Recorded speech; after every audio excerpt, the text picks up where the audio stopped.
পুঁজিবাজার দীর্ঘমেয়াদী অর্থায়নের উৎস হলেও নানা সীমাবদ্ধতায় তা বাধাগ্রস্ত হচ্ছে। আগ্রহ হারাচ্ছেন দেশি বিদেশি বিনিয়োগকারীরাও। ফলে বৈশ্বিক সূচকে বাজার মূলধনের দিক থেকে পিছিয়ে যাচ্ছে দেশের শেয়ার বাজার। বিশ্লেষকেরা বলছেন, সার্বিক অর্থনীতি স্থিতিশীল না হলে পুঁজিবাজারে বাড়বে না বিনিয়োগ।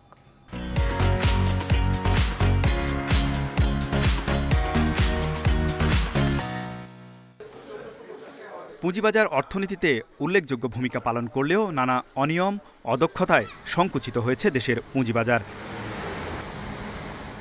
দেশের পুঁজিবাজারে এখন বাজার মূলধন ও জিডিপির অনুপাত ৮%-এর নিচে।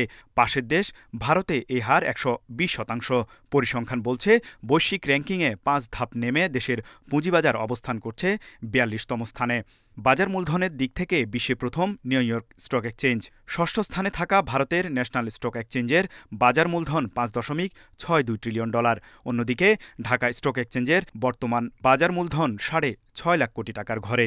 দেশে ঠিকমতো স্থিতিশীলতা বজায় থাকে, তাহলে হয়তো ২-৪ বছরের মধ্যে বাংলাদেশের ওইরকম একটা পর্যায়ে বুঝবে যখন বেসরকারি খাতে প্রচুর বিনিয়োগ হবে।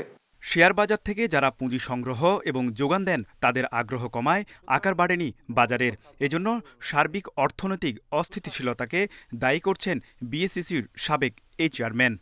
বিদেশি পুঁজি হোক আর দেশি পুঁজি হোক, তারা কেন বিনিয়োগ করতে চাইবে না, লোকজনের পিছনে দৌড়াতে চাইবে? সুতরাং মূল কথা, বাংলাদেশের উন্নয়নের সুশাসন হলেই বিনিয়োগ হবে, বিনিয়োগ হলে মুদ্রা বাজার, পুঁজিবাজার উভয় উপকৃত হবে। চরম তারল্য সংকটে গত ১৫ বছরে দেশের পুঁজিবাজারে সূচক ও বাজার মূলধনে ব্যাপক পতন হয়েছে, যা দূর করতে কাজ করছে গঠিত টাস্কফোর্স। দীর্ঘদিন ধরে আমরা বিভিন্নভাবে সাফার করছে, তাদেরকে যত দ্রুত আমরা একটা আস্থার জায়গায় নিয়ে আসতে পারি তার জন্য। কিন্তু আমাদের পুঁজিবাজারে এই মুহূর্তে বড় সংকটটা কিন্তু আস্থা, তারল্যটা তো আছেই।